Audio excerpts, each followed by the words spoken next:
is why Jesus in early occult art is always shown with his head on the cross, for Jesus is the Son of God, the light of the world, the risen Savior who will come again, as it does every morning, the glory of God who defends against the works of darkness as he is born again every morning and can be seen coming in the clouds up in heaven with his crown of thorns or sun rays.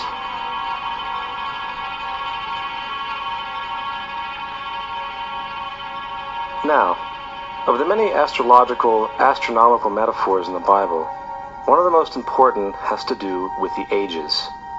Throughout the scriptures, there are numerous references to the age. In order to understand this, we need to be familiar with a phenomenon known as the precession of the equinoxes. The ancient Egyptians, along with cultures long before them, recognized that approximately every 2150 years, the sunrise on the morning of the spring equinox would occur in a different sign of the zodiac. This has to do with a slow, angular wobble that the Earth maintains as it rotates on its axis. It is called a precession because the constellations go backwards rather than through the normal yearly cycle. The amount of time it takes for the precession to go through all 12 signs is roughly 25,765 years. This is also called the Great Year, and ancient societies were very aware of this, and they referred to each 2150-year period as an age. From 4300 That's about 2,000 years. I mean, if you want to be exact or whatever, it's 2,150. But keep in mind, each one of these constellations, some are small, some are big. So it's not exactly 2,150 for each age. They're just dividing up the total 26,000 years by 12, to get this number. But each age is actually different. Some ages are bigger than 2,150 years, and some are smaller than that. Okay? That's just the average. I usually say about 2,000 to 2,200 years as the average. BC to 2150 BC, it was the age of Taurus, the bull. From 2150 BC to 1 AD, it was the age of Aries, the ram. And from 1 AD to 2150 AD, it is the age of Pisces, the age we are still in to this day. And in and around 2150, we will enter the new age, the age of Aquarius. That's soon. Now, the Bible reflects, broadly speaking, a symbolic movement through 3 ages while foreshadowing a 4th. In the Old Testament, when Moses comes down Mount Sinai with the 10 Commandments, he is very upset to see his people worshiping a golden bull calf. In fact, he shattered the stone tablets and instructed his people to kill each other in order to purify themselves. Most biblical scholars will attribute this anger to the fact that the Israelites were worshiping a false idol or something to that effect. The reality is, the golden bull is Taurus the bull, and Moses represents the new age of Aries the ram.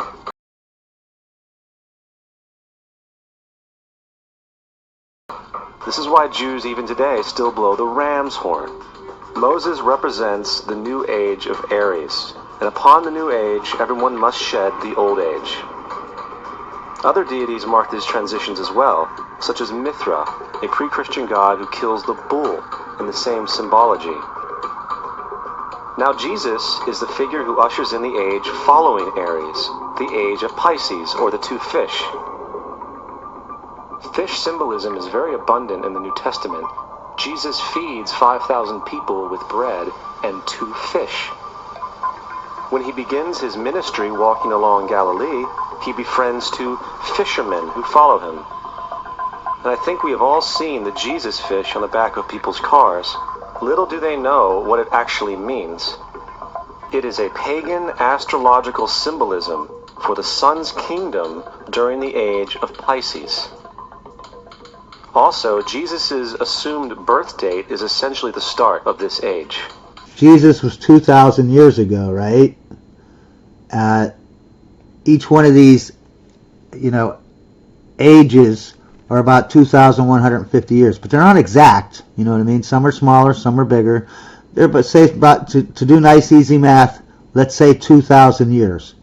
2,000 years ago, Jesus was the man. This says here, I says, when was Abraham from the Bible alive? It says, according to the Bible, Abraham lived in the early 2nd millennium BCE, around 2000 BCE, so 2,000 years before Jesus. Then I Googled this. Which biblical character was around 4000 BC, which would be 2,000 years before that? And it says, according to some interpretations of the Bible, Adam, the first man, is believed to be lived around 4000 BC. Keep in mind, some people say between 4,000 and 10,000, you know what I mean? But do you see my point here? 4,000 BC, which was 6,000 years ago, was Adam. He represented the bull, Taurus, the bull. 2,000 years later, Abraham represented the ram. That's why he kills when he is asked to kill his son. He kills instead he gets to kill a ram because he represents the age of the ram. But he has to. Well, I'll get into that in my next videos called Human Sacrifice. Then 2,000 years later, Jesus. See what I'm saying? Jesus represented the fish, the Pisces, right? However, in the King James Version, world is a mistranslation, among many mistranslations. Every date is essentially the start of this age. At Luke 22:10, when Jesus is asked by his disciples where the last Passover would be, Jesus replies, "Behold, when ye are entered into the city, there shall a man meet you, bearing a pitcher of water. Follow him into the house where he entereth in." This scripture is by far one of the most revealing of all the astrological references.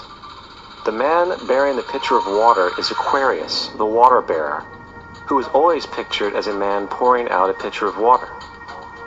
He represents the age after Pisces, and when the sun, God's Son, leaves the age of Pisces, Jesus, it will go into the house of Aquarius, as Aquarius follows Pisces in the precession of the equinoxes. All Jesus is saying is that after the age of Pisces will come the age of Aquarius.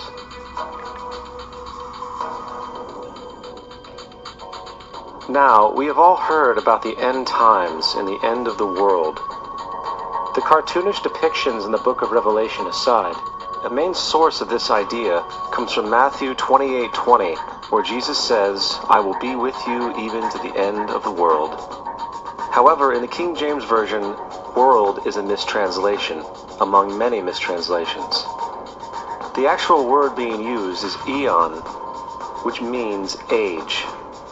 I will be with you even to the end of the age, which is true, as Jesus' solar Piscean personification will end when the sun enters the age of Aquarius. The entire concept of end times and the end of the world is a misinterpreted astrological allegory. Let's tell that to the approximately 100 million people in America who believe the end of the world is coming.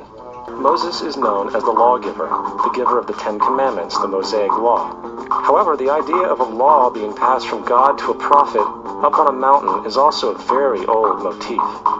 Moses is just another lawgiver in a long line of lawgivers in mythological history. In India, Manu was the great lawgiver. In Crete, Minos ascended Mount Dicta, where Zeus gave him the sacred laws.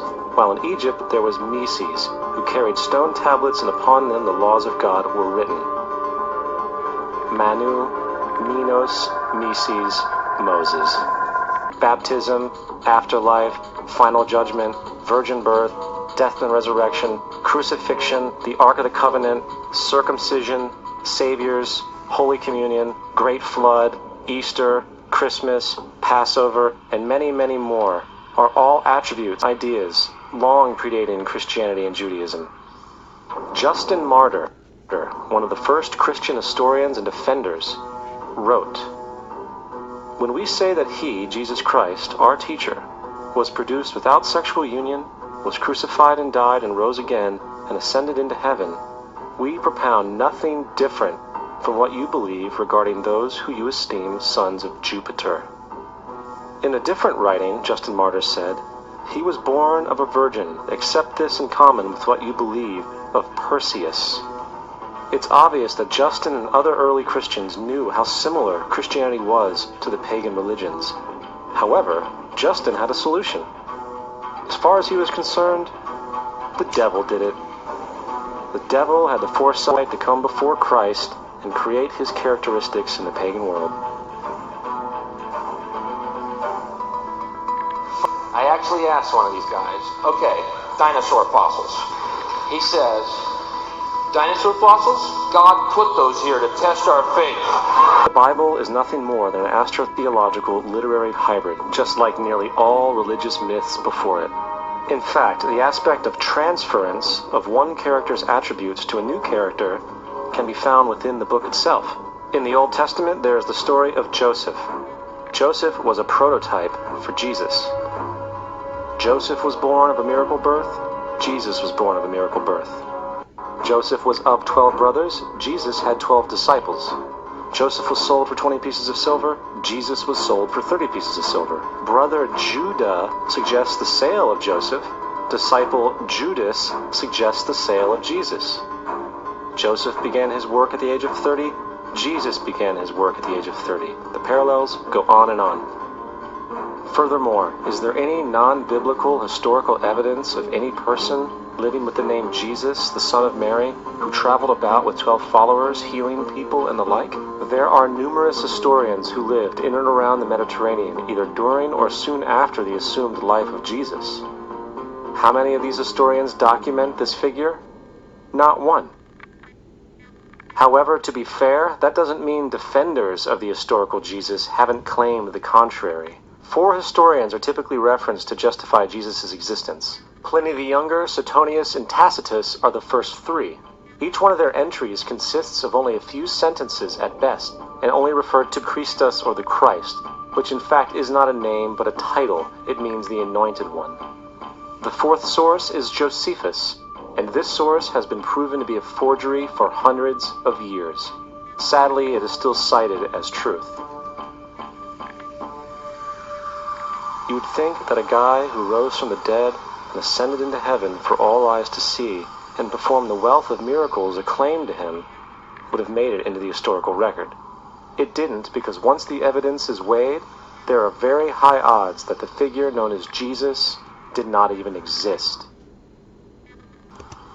The Christian religion is a parody on the worship of the Son, in which they put a man called Christ in the place of the Son and pay him the adoration originally paid to the Son. Be factual. We don't want to cause hurt feelings, but we want to be academically correct in what we understand and know to be true. Christianity just is not based on truth. We find that Christianity was in fact nothing more than a Roman story developed politically. The kings. The reality is, Jesus was the solar deity of the Gnostic Christian sect. And like all other pagan gods, he was a mythical figure. It was the political establishment that sought to historize the Jesus figure for social control. In 325 AD in Rome, Emperor Constantine convened the Council of Nicaea. It was during this meeting that the politically motivated Christian doctrines were established, and thus began a long history of religious bloodshed and spiritual fraud. And for over the next 1,000 years, the Vatican maintained a political stranglehold on all of Europe, leading to such joyous periods as the Dark Ages, along with enlightening events such as the Crusades and the Inquisition. Christianity, along with all other related theologies, is an historical fraud. These religions now serve to detach the species from the natural world, and likewise each other. They support blind submission to authority. They reduce human responsibility to the effect that God controls everything, and in turn awful crimes can be justified in the name of a divine pursuit. And, most critically, it empowers the political establishment who have been using the myth to manipulate and control society.